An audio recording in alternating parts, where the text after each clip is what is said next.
दीपू जल्दी चलो, नदी किनारा आ गया। नदी की तरफ बिल्कुल भी मत देखना और कुछ भी सुनाई दे ध्यान मत देना। पिताजी नदी का किनारा आने पर इस तरह से क्यों डर गए?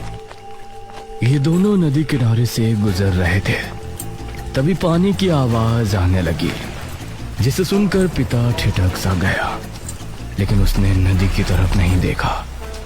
तभी दीपू ने नदी की तरफ देखा। एक नाव किनारे की तरफ आ रही थी। उस नाव पर कौन बैठा था ये नजर नहीं आ रहा था। जैसे जैसे वे किनारे पर आई तो दीपू ने देखा वो एक औरत थी जिसका आधा चेहरा घूंघट से ढका हुआ था। किनारे पर आकर वो रुक गई और हाथ के इशारे से दीपू को बुलाने लगी।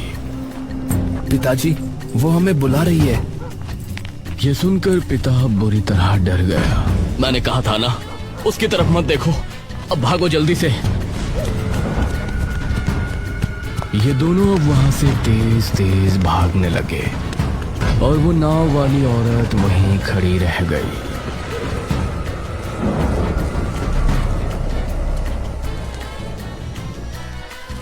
एक महीने बाद दोपहर का समय था। गांव के लोग अपने अपने कामों में लगे हुए थे। उसी समय एक जोड़ा टांगे में बैठा गांव में आया। आइए बाबूजी, मधुपुर आ गया। रमेश ने सहारा देकर अपनी बीवी निराजनी को उतारा और वो वहां खड़े मुखिया से मिला। जी, क्या आप ही मुखिया जी हैं? हाँ, मैं ही यहाँ का मुखिया हूँ। मुखिया जी, ये कौन है? ये मेरे बचपन के दोस्त भानु प्रताप का बेटा रमेश है। पेशे से लेखक है। बहू गर्भान्य है तो शहर के करीब रहना चाहते हैं। अब हमारा गांव तो शहर के बहुत करीब है ना, इसलिए आज से यहीं रहेगा। आपका बहुत बहुत शुक्रिया मुखिया जी।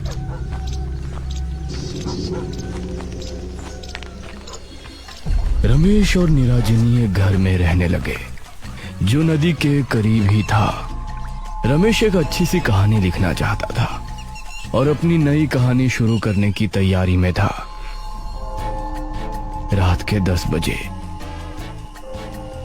मोहिनी और मोहित हाथ थामे टहल रहे थे। मोहित, तुम हमारे रिश्ते की बात अपने बाबूजी से कब कर रहे हो? अरे करेंगे भाई, अभी पहले बलवीर भैया की शादी तो होने दो, वरना बाबूजी कहेंगे बड़े की शादी नहीं हुई और छोटा फुदक रहा है। नदी किनारे अजीब सी शांति छाई हुई थी। चलती हवाएं माहौल को सुहाना बना रही थी। ये दोनों भी बातें करते करते नदी किनारे पहुंच चुके थे। कितना सुहाना मौसम है ना?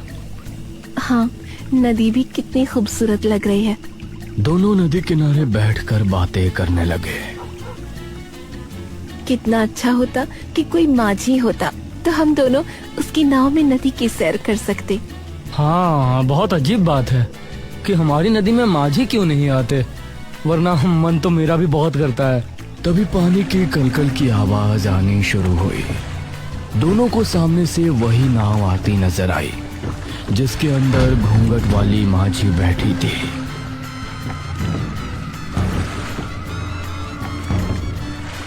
अरे वाह, ये तो बहुत अच्छा हुआ। वो देखो, माझी आ रही है। माझी किनारे पर आ गई और उसमें बैठी औरत शांत रही।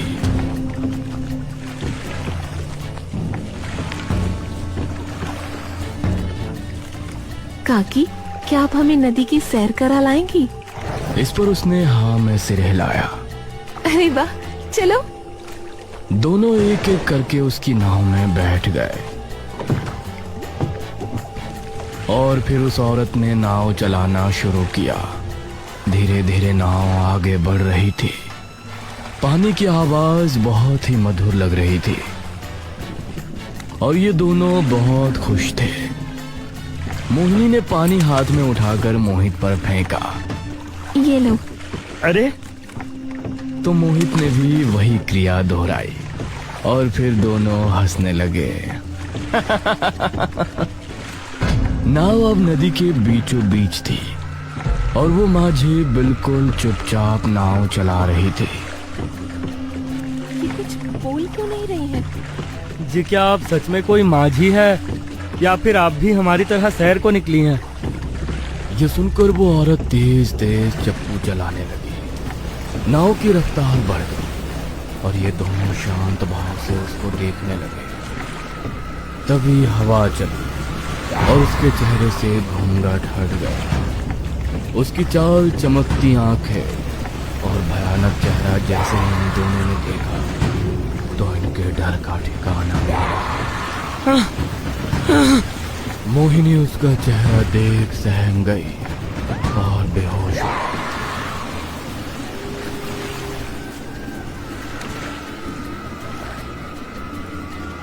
कुछ देर बाद मोहिनी की आंख खुली तो वो किनारे पर अकेली पड़ी थी। उसने इधर उधर देखा और खुद को अकेला पाकर घर की तरफ दौड़ पड़ी।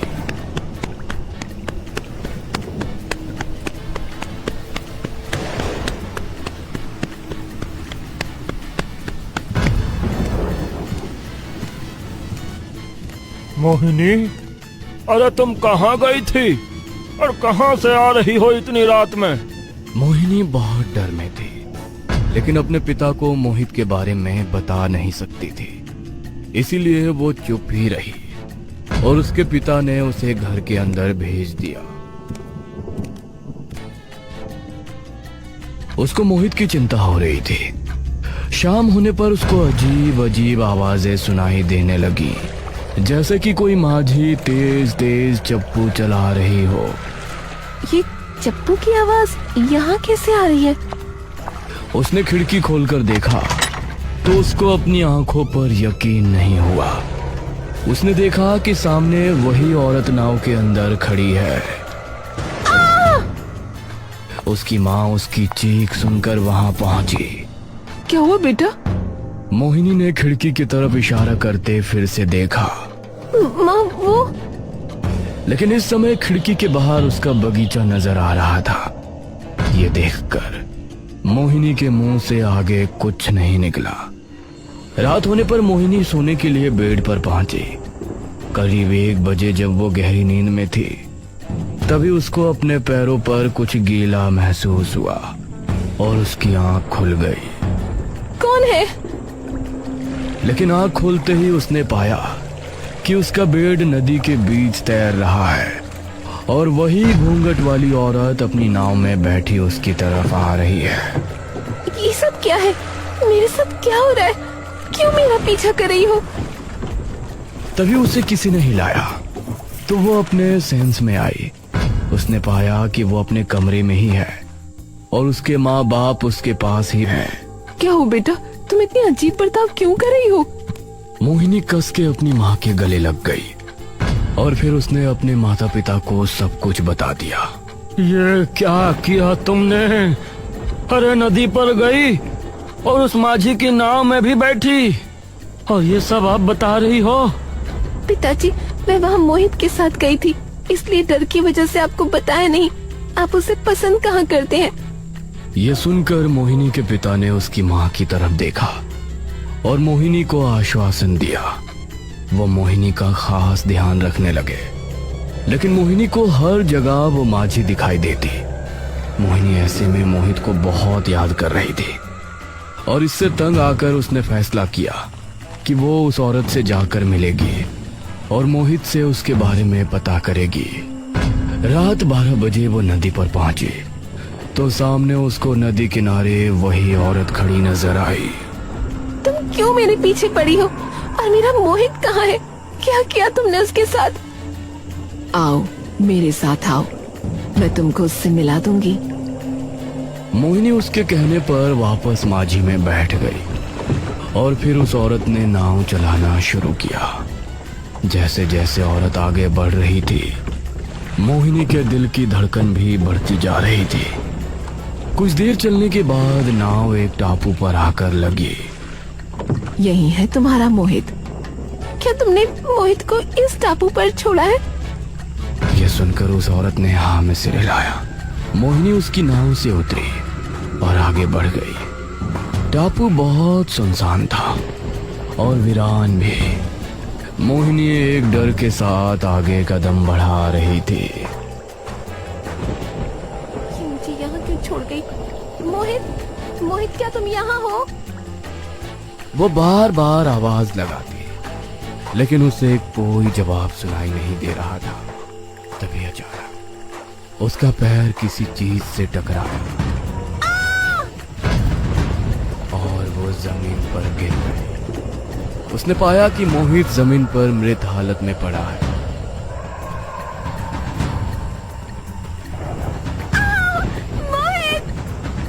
मोहिनी अब चीखती चिल्लाती वहां से वापस नदी की तरफ भागी। तभी वही नाव वाली औरत अचानक से उसके सामने आ गई और भयानक अंदाज में बहुत जोर से चिल्लाई। अगले दिन मोहिनी के गायब होने की खबर गांव में बुरी तरह फैल गई। मुखिया जी, कुछ गांव वाले और रमेश भी वहां मौजूद थे। इस माझी का शिकार अभी तक कितने लोग हो चुके हैं, पता नहीं हमें उससे कब छुटकारा मिलेगा। मुखिया जी, ये किस माझी की बात कर रहे हैं आप, मुझे बताइए। रमेश, उस नदी के किनारे एक औरत एक माझी है। रात के समय पर नजर आती है और कोई गलती से भी उसकी नाव में बैठ जाता है तो वो गायब हो जाता है या कुछ ही दिनों में उसकी मौत हो जाती है। लेकिन ऐसा क्यों? कौन है वो माझी और वो ऐसा क्यों कर रही है? कई सालों पहले नदी पर बहुत से माझी रहा करते थे। सभी माझी नाव में बैठाकर यात्रियों को दूसरे छोर पर छोड़कर आते थे। उन्हीं माझियों में एक था किशन। किशन की बीमारी के चलते मौत हो गई थी और उसकी मौत के बाद उसकी पत्नी मंजरी बेसहारा हो गई थी। इसीलिए एक दिन वो किशन की नाव लिए नदी पर पहुंची। ये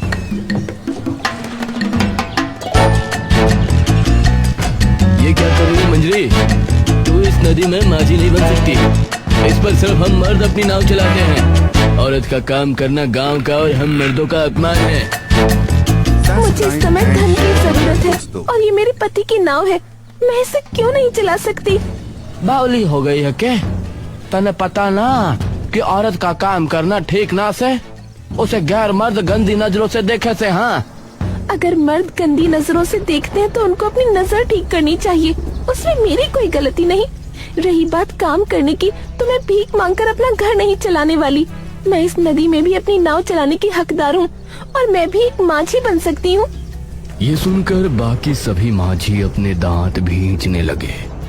सभी ने मिलकर योजना बनाई और जो भी यात्री नदी किनारे आता वो मंजरी की नाव में उसे बैठने ना देते। आइए भाई साहब, आपको उस पार जाना है, मैं छोड़ दूंगी, सिर्फ 4 आने में। तभी बलबीर आगे आकर बोला, अरे हमारा धंधा को खराब करना चाहती है क्या? उस पर जाने के 6 आने लगते हैं और तू हमारा ग्राहक छीन के 4 आने में ले जाएगी। इसी तरह वो सही दाम लगाने पर भी मंजरी के यात्री छीन लिया करते थे।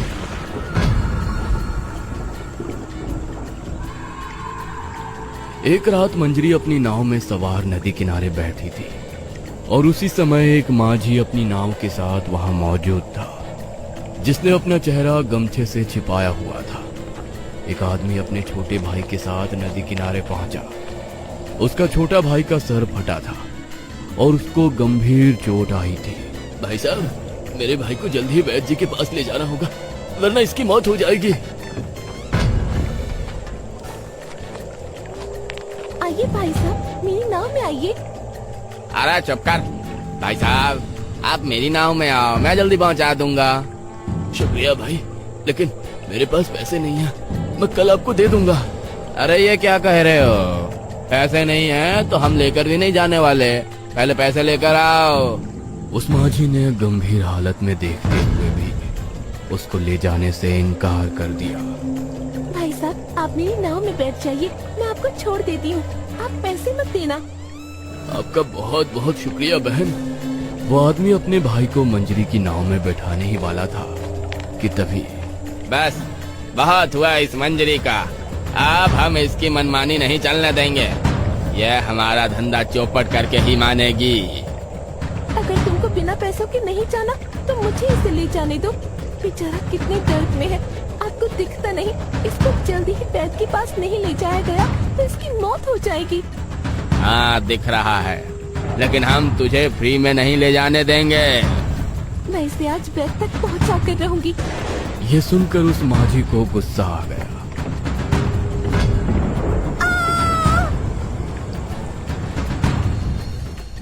ये तो बहुत बुरा हुआ मुखिया जी, फिर आगे क्या हुआ? अगली रात से मंजरी अपनी नावों के साथ नदी किनारे नजर आने लगी और उसने सभी माझियों के दिल में डर का माहौल बना दिया। माझियों को वो अपनी कहानी बताती और उन पर जानलेवा हमला भी करती। इसलिए सभी माझियों ने नदी में नाव चलाना छोड़ दिया। रोजाना रात के समय सिर्फ मंजरी की नाव ही नदी में नजर आती और वो जो भी उसकी नाव में बैठ जाता वो या तो नाव गायब हो जाता या फिर मर जाता। रमेश को मंजरी की दास्तान बहुत दुख भरी लगी। वो एक लेखक था, इसीलिए वो मंजरी के बारे में बहुत ज्यादा सोचने लगा और उसी के बारे में उसने लिखना भी शुरू किया। कुछ दिन ऐसे ही गुजर गए। एक रात निराजिनी को लेबर पेन शुरू हुआ। जल्दी से वैद्य को बुला कर लाइए। मैं अभी किसी को बुला कर लाता हूँ।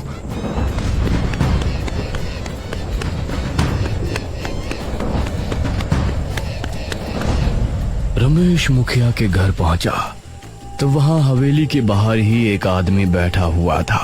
बिरजू काका, वो मुखिया जी कहाँ हैं? बेटा, मुखिया जी तो किसी काम से पास ही के गांव गए हैं, 2 दिनों में वापस आएंगे। मुझे मदद की बहुत जरूरत है। निराजनी को दर्द शुरू हो गया है।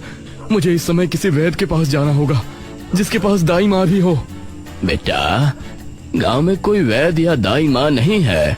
तुमको महीनपुर गांव में ही वैद्य जी और दाई माँ मिल सकती है, लेकिन वहां जाने के लिए अभी तुमको कोई टांगा नहीं मिलेगा और नदी के जरिए तुम वहां जा नहीं सकते। सुबह से टांगे चलना शुरू होंगे तो तभी कुछ हो सकता है। नहीं, सुबह तक भला मैं कैसे रुक सकता हूँ? मेरी बीवी कभी भी माँ बन सकती है। बेटा, रुकना तो पड़ेगा। बताओ कैसे जाओगे? मुझे नहीं लगता कि इस समय कोई टांगे वाला तुमको वहां मिलेगा।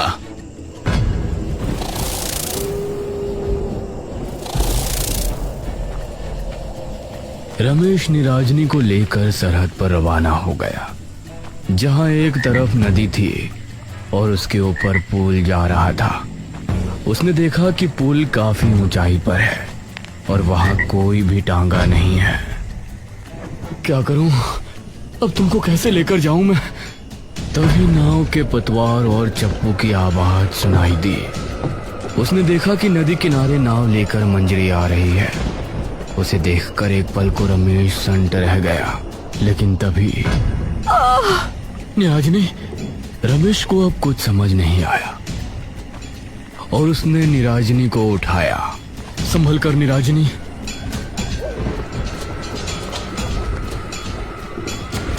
उसने निराजनी को माझी की नाव में बिठाया। हमें अगले छोर पर जाना है, महिमपुर गांव। मेरी बीवी को वैद्य जी और दाई माँ की सख्त जरूरत है। ये सुनकर माझी ने नाव चलाना शुरू किया। आधी रात के समय किसी के साथ नाव में सफर करना, ये जानते हुए भी कि वो एक आत्मा है, ये बहुत ही डरावनी बात थी। लेकिन आज रमेश ने ठान लिया था कि वो अपने होने वाले बच्चे और निराजनी की जान बचाकर रहेगा। नाव धीरे धीरे आगे बढ़ रहा था। निराजनी बहुत दर्द में थी और वो मंजरी के बारे में नहीं जानती थी, इसलिए उसका पूरा ध्यान अपने दर्द पर था। पता नहीं आज मैं जिंदा बचूंगा या नहीं। पता नहीं ये आत्मा हमें सही सलामत वहां महिमपुर छोड़ेगी भी या नहीं। सामने कुछ ही दूरी पर अब इन दोनों को किनारा नजर आ रहा था। रमेश को इस बात की खुशी थी कि अभी तक मंजरी ने उसके साथ कुछ गलत नहीं किया। ये देखकर रमेश को थोड़ी राहत मिली। आप इतनी देर में क्यों नाव चला रही हैं? मुझे दर्द हो रहा है, जल्दी कीजिए ना। ये सुनकर मंजरी को गुस्सा आ गया। और वो तेज तेज चप्पू चलाने लगी। क्या हुआ रमेश, ये इस तरह क्यों बर्ताव कर रही है? तभी मंजरी के चेहरे से घूंघट हट गया और इन दोनों ने उसका भयानक चेहरा देखा।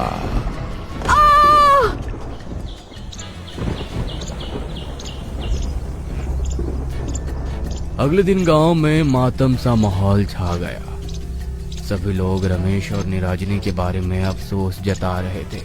काका, तुमने रमेश को रात में नदी पर क्यों जाने दिया? राम राम। अरे मैंने कहा था रमेश से कि इस समय वहाँ जाना ठीक नहीं, लेकिन उसने मेरी एक ना सुनी। अब तो रमेश भी गायब हो गया। मैं भला अपने दोस्त को क्या जवाब दूंगा? अब मंजरी भी नदी किनारे नजर नहीं आती थी। 3 दिन बाद एक टांगा गांव पहुंचा।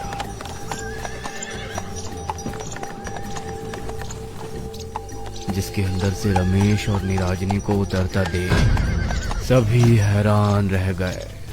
अरे रमेश, तुम जिंदा कैसे बच गए? रमेश और निराजनी को उसके बच्चे के साथ सही सलामत देखकर सभी खुश थे, लेकिन ताज्जुब भी थे कि मंजरी की आत्मा ने उनको कैसे छोड़ दिया। मुखिया जी, मैं एक लेखक हूं और मैं जानता हूं कि हर आत्मा तब तक ही भटकती है जब तक उसकी आखिरी ख्वाहिश पूरी नहीं हो जाती।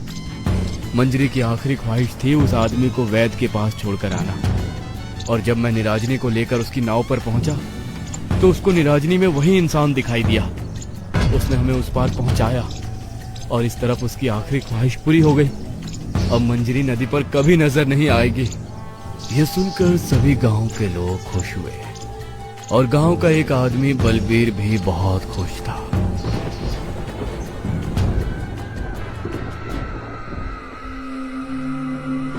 रात के समय बलबीर ने अपनी नाव पानी में उतारी।